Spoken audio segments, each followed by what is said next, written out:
1 Samuel chapter 1, verses 1 to 20. There was a man from Ramathaim, a Zuphite from the hill country of Ephraim, whose name was Elkanah, son of Jerome, the son of Elu, the son of Tuhu, and the son of Zuph, an Ephraimite. All those names are like from Lord of the Rings. He had two wives. One was called Hannah and the other Peninnah. Peninnah had children, but Hannah had none. Year after year, say year after year, this man went up from his town to worship and sacrifice to the Lord Almighty at Shiloh, where Hophni and Phinehas, the sons of Eli, were priests of the Lord. Whenever the day came for Elkanah to sacrifice, he would give portions of meat to his wife Peninnah and to all her sons and daughters. But Hannah he gave a double portion because he loved her. Say double portion.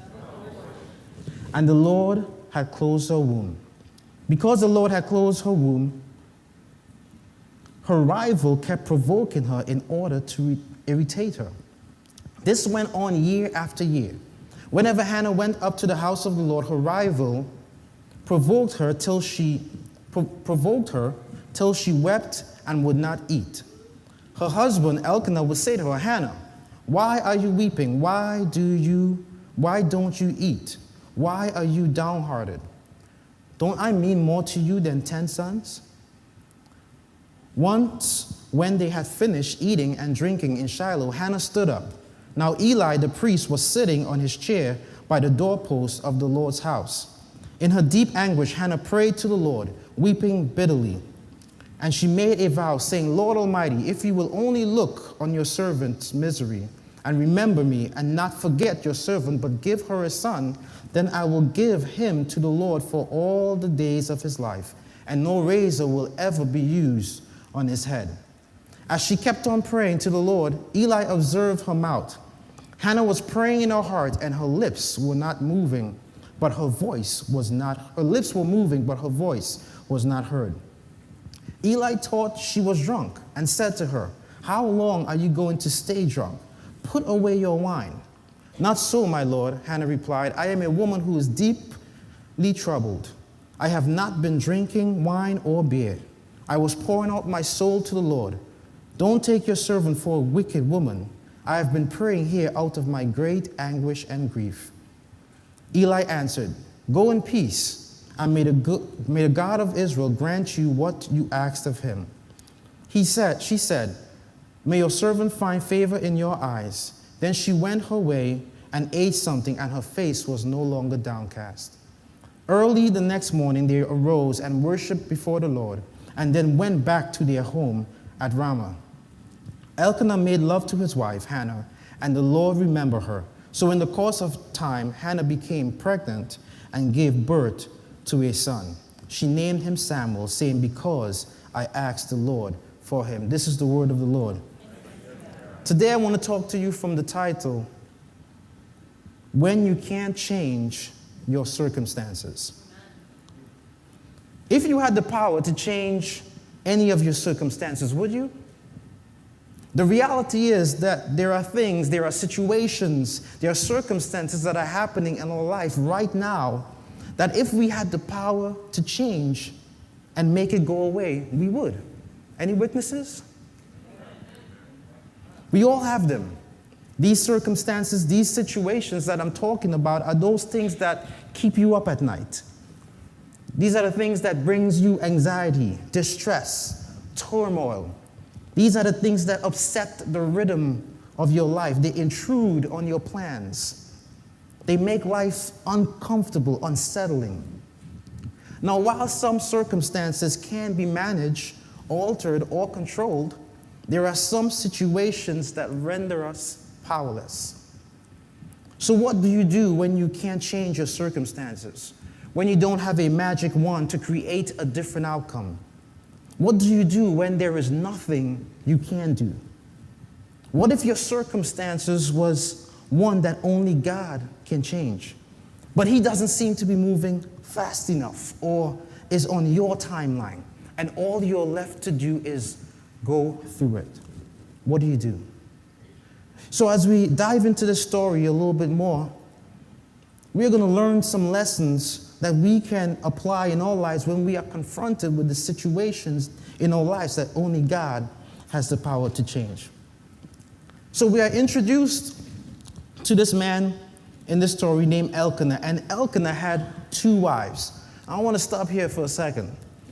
I want to point something out to you up front.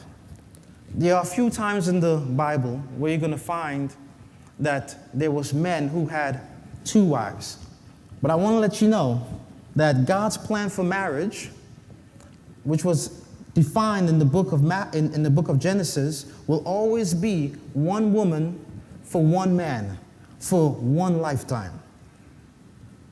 That's God's plan. And no laws or no man's ideas can ever change that. Now, I think about Elkanah. I don't know how we could have done it, because I've been married 17 years, and I'm still trying to understand the one I got. I'm still trying to do all I can do to make the one happy. Some days I do really good, and then most of the time I don't do too well. So I don't know how Elkanah can marry 2 wives, but such was the case with him. He was married to 2 women, one named Hannah and the other Peninnah. Now, Peninnah had children. In fact, the text says she had sons and daughters. It doesn't say how many, but she had a multiplicity of kids. The other wife, Hannah, had no children. And the story continues that year after year after year, Elkanah would take his family and they would travel to the city of Shiloh to worship and make sacrifices to God. Now, in those times, in order for you to go to church, you had to travel a good distance just to worship. Now, unlike here in our communities where there are churches like on literally every corner, in those times you had to travel to where the temple was. In this case, the temple was in Shiloh, which was about 1,100 miles from Elkanah's hometown. There was no streaming. Just imagine, there was no car that he needed to drive, but 1,100 miles he would take his family to worship God. And some of us can't drive 5 minutes to churches that's literally right around the corner to worship. But that's another message for another day. The text goes on to say that when they got to the place of worship, when it was time to make sacrifices, that Elkanah would give Peninnah her portion of meat for her and her children. But here's where it gets interesting. To Hannah, who had no children, she got double what he gave to Peninnah. Hannah got twice the amount compared to what Peninnah and her children got. This is important here. And I want you to get this. That God would sometimes choose to bless a person that perhaps does not deserve it. Hannah had no children. She didn't carry a child for 9 months. She didn't breastfeed. She didn't change any diapers. She didn't get up in the middle of the night to check on the children. She didn't do the work, but yet she did not receive a double portion. Yet Hannah received a double portion. And the Bible goes on to say that Elkanah gave her the double portion because he loved her. This tells us so much about God, that he blesses those not because we deserve it, but simply because he loves us. Simply because he loves us. So what we have here, we have one wife, Peninnah, who has sons and daughters. She has given to her husband, and another wife, Hannah, who has no children, but has the love and affection of her husband. And the story continues and tells us that Hannah, the reason why Hannah does not have any children is because the Lord had closed her womb. Hannah was barren. In other words, she was physically unable to have children. Her womb was unproductive and unfruitful. Now, in those times, it was considered a disgrace for a woman who's married to not bear her husband children, especially a male child. Having children was one of the most important things a woman could do in that time. It gave them their value. Without children, a wife would feel like a failure. Now, I don't know, the Bible does not say why Hannah was barren or why the Lord closed up her womb, but if I were to speculate, I would say maybe God was reserving her for something special. That maybe at the time she wasn't ready to receive the blessing that God had for her life. But I'm not going to go down that road because that's another message for another day. So Hannah's situation was highlighted by the fact that the other woman, her sister wife, was pumping those babies out. It would seem as though every time Elkanah would look at Peninnah, she would get pregnant. But no matter how much Hannah tried, she could not get pregnant because we are told that the Lord had closed her womb. Here is Hannah feeling like a failure, feeling the embarrassment of not being able to have children, the disbelief and the shame she must have felt. The hopelessness creeping in was only compounded because Peninnah would make fun of her. We learn in the text in verse 6 that her rival, Peninnah, kept provoking her in order to irritate her. Peninnah's whole intent was to make Hannah feel miserable. Now, it would have been a different matter if Hannah only had to feel Peninnah's criticism and ridicule just one time, but in verse 7 it states that this went on year after year. Whenever Hannah would go up to the house of the Lord, her rival provoked her till she wept and would not eat. In other words, every time Hannah went to church, Peninnah was waiting with her criticism and contempt. She's waiting at the door. She's ushering. I'm sorry, ushers. But she's ushering at the door and she's waiting, ready to provoke Hannah to misery. And this was happening year after year after year. Peninnah had children, but Hannah did not. So Peninnah used this as leverage against Hannah. Every time she saw Hannah, she would pull out her wallet and she would open up all the pictures of all her kids and would unfold like an accordion, and she would say, "Hey, look, Hannah, look at the children I got, and look, you don't got any, but look at all my children." Peninnah was evil. She was wicked. Even her name sounds wicked. Don't name your kids Peninnah. Have you ever been around someone that is mean-spirited? And you couldn't avoid them?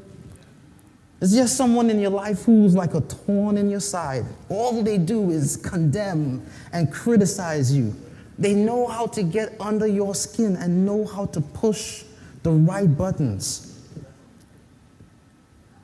This is what Peninnah was to Hannah. Now, all this is happening to Hannah because twice in the text, it is said that the Lord had closed her womb. Sometimes there are things that are happening in our life, my brothers and sisters, that you cannot control. Hannah had to endure the ridicule, the embarrassment, the criticism, the humiliation of something she had no control over. It was said that the Lord had closed her womb. She had no control over it. But she had the fortitude and the attitude to hang in there and endure something in her life that was beyond her power to change. So the question becomes, what would you do when you don't have the power to change your circumstances? I want you to write these down. Today I'm going to leave you with 3 things. Here's the first thing. Stop complaining about it. There's a story of a monk who joined a monastery and took a vow of silence. After the first 10 years, his superior called him and asked, "Do you have anything to say? If so, say it in only 2 words." The monk replied, "Food bad." Another 10 years went by, and the monk again had another opportunity to voice his thoughts with 2 words. And he said, "Bed hard." Another 10 years went by, and he was called in before his superior. When asked If he had anything to say with his 2 words, he responded, "I quit." His superior said, "It doesn't surprise me one bit. You've done nothing but complained ever since you got here." There are some things that are happening in your life that you cannot change. But we waste so much time complaining about our problems and our issues that we cannot control. Sometimes life is going to hand you a deck that you may not like. And instead of complaining about it, you got to learn how to win with the cards that you were dealt. You got to stop complaining about it. It's easy sometimes to forget about all the good things that God has done for us. Right? It's easy. And this becomes a problem when we focus too much on what we don't have and not enough on what we do have. Living with this wrong mindset is dangerous because it leads us down a road of grumbling, complaining, and fault finding. It's easy to complain when our circumstances aren't exactly what we want them to be. It's easy. But we need to diligently resist the temptation to be negative and complain because it damages our relationship with God. And it damages our relationship with others. And it damages our relationship with ourselves. Philippians chapter 2 and 4 clearly tells us to do all things without grumbling and fault finding and complaining. You see, whenever you're tempted to complain, just think about how much better it would be to remain thankful and say, "God, I remember the good things you have done for me, and I'm thankful for the breakthrough that I know is on its way." It's that mindset and that attitude that's going to keep us moving forward towards the things that God has in store for us. Hannah is barren, unable to have children. She's dealing with a problem she cannot change. She's with a person she cannot avoid. But year after year, every time she goes to the house of God, there is Hannah waiting in the shadows to insult her, to injure her, and to inflict pain upon her. I'm sure this took a toll on Hannah, but not once the Bible records that she complained. Not one time do we see Hannah complain. She weeps. She cries. She does not eat, but she does not complain. Now, if you want to complain, complain about the choices you've made. Complain about the people you hang out with. Complain about the financial decisions you have made that put you in debt.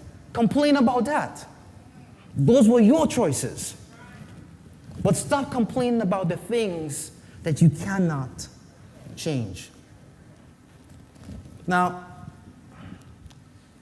the more I read about Hannah, the more I come to the realization that she's a special one. I look at Hannah and I commend her for what she did not do.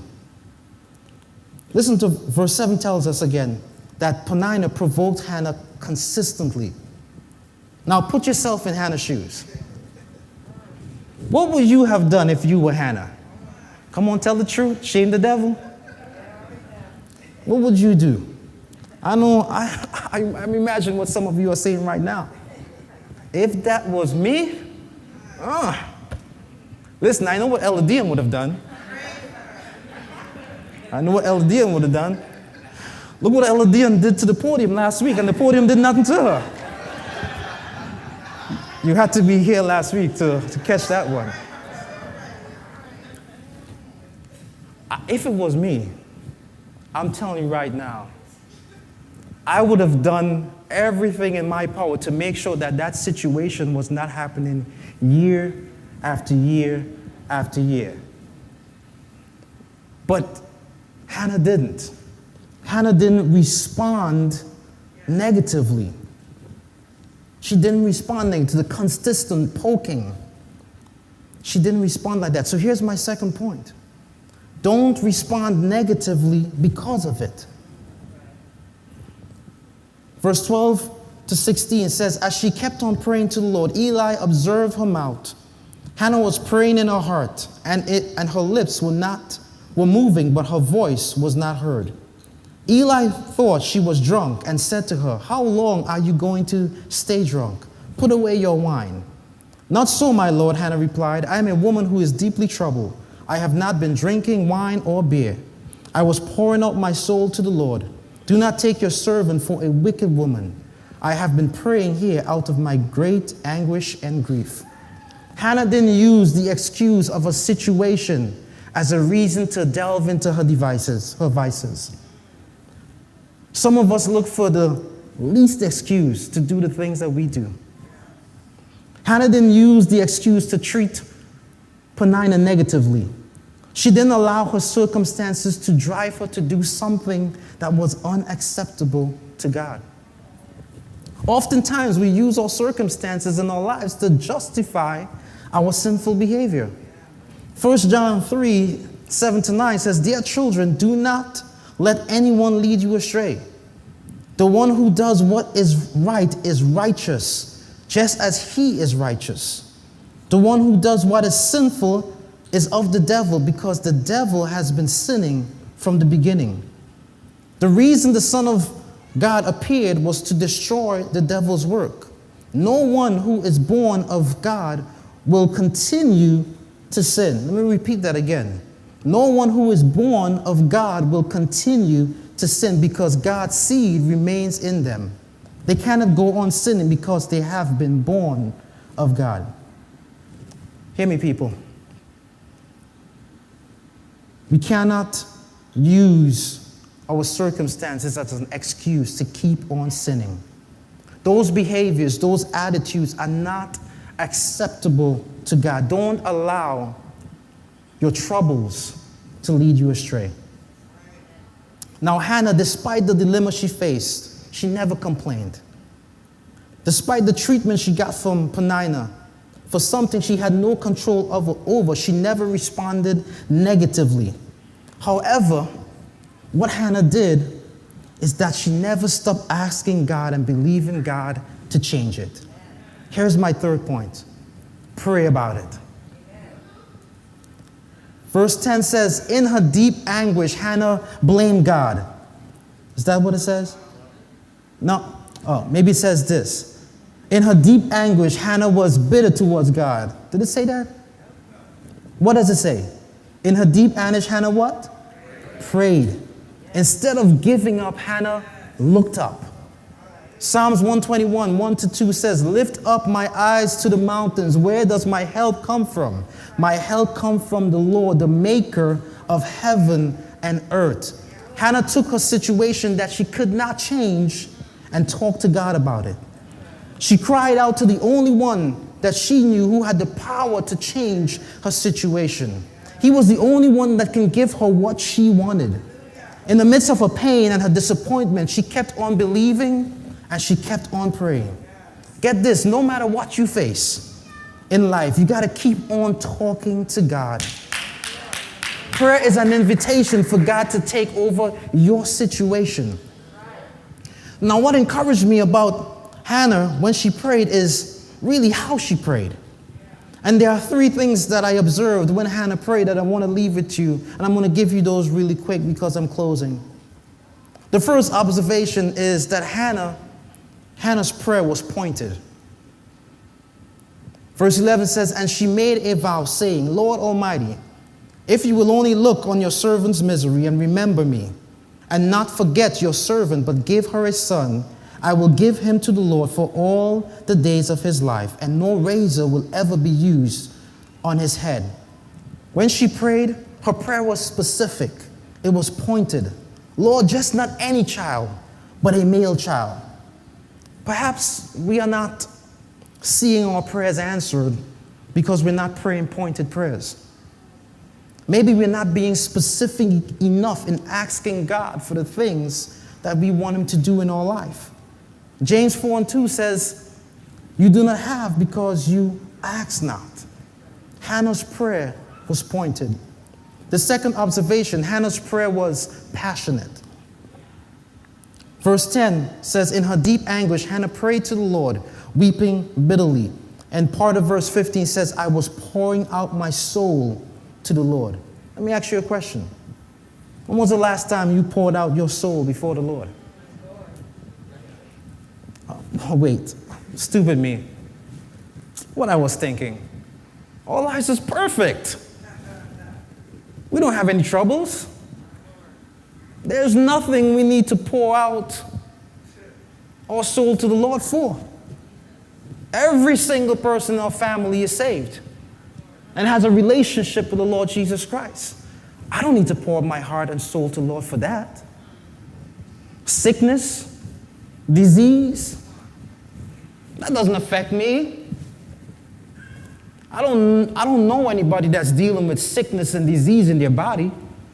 So I certainly don't need to pour my heart and soul for that. My kids are going to school, and the enemy is doing everything he can to confuse their little minds and teaching them what is wrong is right and what is right is wrong. But that's not affecting me. So I don't need to pour my heart and soul for that. Psalms 34, 17 to 18 says, the righteous cry out, and the Lord hears them. He delivers them from all their troubles. The Lord is close to the brokenhearted and saves those who are crushed in spirit. God responds to people who cry out for Him. And He wants to answer your cries. He wants to deliver us from all our trouble because we have trouble. We have trouble.